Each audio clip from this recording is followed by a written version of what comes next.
Green flag is waving. We are underway for race 3, and the clock begins. 40 minutes now in torrential conditions once again. Doohan taking a lot of apex curb there as he tries to light up the tyres, and it's a good run for Victor Martins, who's taking Smolia with him as well.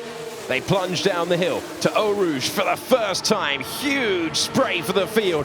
This is real bravery. As you can see, a slightly wider line for Victor Martins, trying to give himself room to use the momentum that he wants at this part of the racetrack. Now, can he tuck into the slipstream? Colette looks close to Smolia, but once again, there's no real change. You can see he took that wide line, so he'd have the car lengths to try and eat into the lead, but that is exactly what Doohan wanted. He stays ahead. Martins trying tactics there, trying to break the spray, trying to look through it, but the top 4 are as they were on the first racing lap of the 14 that we have after those few formation laps behind the safety car. Here to the inside is Hauger, and Hauger's in 12th position at the moment. Wait for it, wait for it, wait for it. There he is, and he's ahead.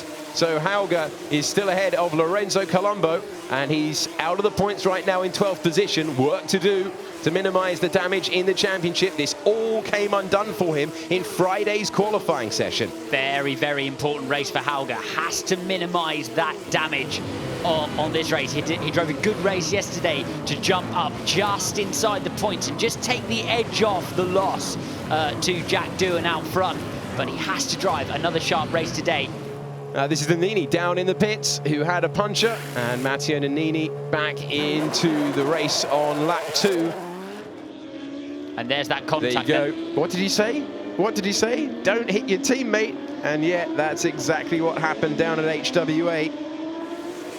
We're heading to Eau Rouge side by side. We've got Crawford in the Red Bull livery car, still ahead of championship leader Hauger, and Hauger will be desperate to clear him as they take all of the apex curve and a little bit more through Radion, and now onto the Kemmel Straight. Still the Red Bull livery car is ahead of Crawford. Now, is he prepared to go all the way around the outside? Can he get it slowed down? Hauger can get it slowed down. Wonderful pass, and up to 11th place.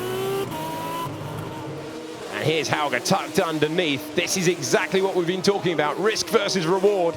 Is he prepared to risk it around the outside of Eau Rouge? No. Tries to switch back. Knows that Hauger's going to be all over the road defending there. He stays ahead, but Hauger's got so much more momentum. As we come on to the Kemmel Straight, he surely will pull out of the slipstream and move ahead once again to take 9th place. He's squeezing Hauger, but Hauger's not going to give this one up. Now let's see who yields here. It's very, very tight, but once again finding grip on the outside. This is the battle for the lead. We're on board with Jack Doohan looking back at Victor Martins, who's trying to go around the outside at turn 9, and he keeps his foot to the floor in there. But surely that would have been all 4 wheels off the road. They're side by side as they go into Doohan corner, the leading pair.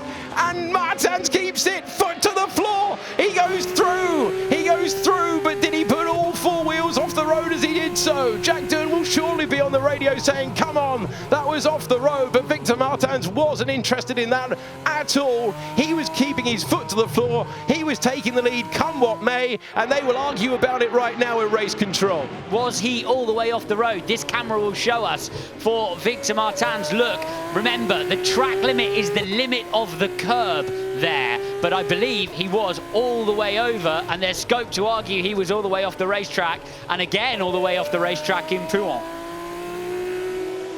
Martins was so brave there in chasing his first victory. Further back though, more racing through the field. This is Novalak sending one to the inside of Sargent. He'll make that move and he'll take 5th place.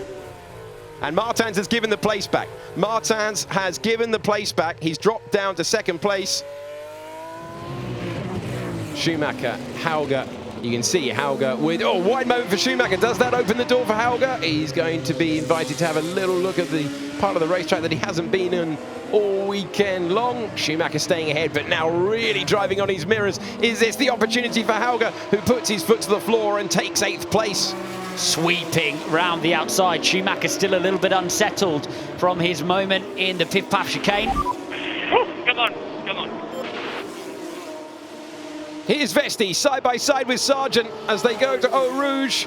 Can he go around the outside? No, he's got no momentum, but wide goes Sargent, and he's kept his foot to the floor.